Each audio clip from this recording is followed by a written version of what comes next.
অনেকের পরিচিত এই দ্বীপটি, এটি হচ্ছে কলসির মুখ। আমাদের যে রামগড় সীমান্ত সড়কে যেতে কিন্তু পাশে পড়ে সীমান্ত সড়ক কলসির মুখ। এই দ্বীপটি কিন্তু গত 1 থেকে 2 দিন আগেও কিছুটা ডুবানো ছিল। এখানে প্রায় মেবি 50 থেকে 60টা ফ্যামিলি হয়তো এখানে বসবাস করে।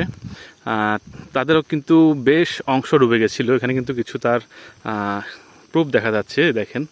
পাশাপাশি এখানে এরা কিন্তু সবাই কিন্তু উপরে এসে অনেক বাড়িঘর, অনেক পাহাড়ে কিন্তু আশ্রয় নিয়েছে।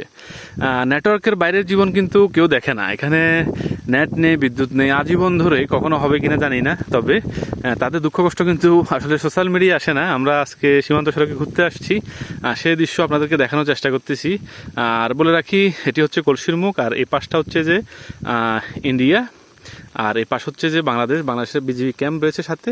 আর এখানে যে দ্বীপটা, এই দ্বীপটা কিন্তু পুরো ইন্ডিয়া চারপাশে ঘেরা। এটি হচ্ছে যে কলসিমুখ বলা হয়, লাচারিপাড়া বলা হয়। দুইটি নাম রয়েছে, দুই নামে বেশি পরিচিত।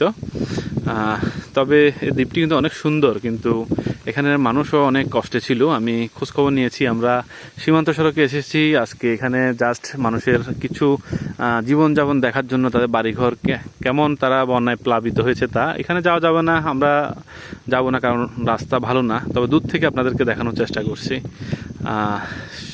চট্টগ্রাম বিভাগের বিভিন্ন জেলা যেমন বন্যায় প্লাবিত, তেমনই কিন্তু আমাদের খাগড়াছড়িও এর থেকে রেহাই পায়নি। প্রায় খাগড়াছড়ির সবকটি উপজেলায় কিন্তু বন্যায় ক্ষতিগ্রস্ত বলা যায়।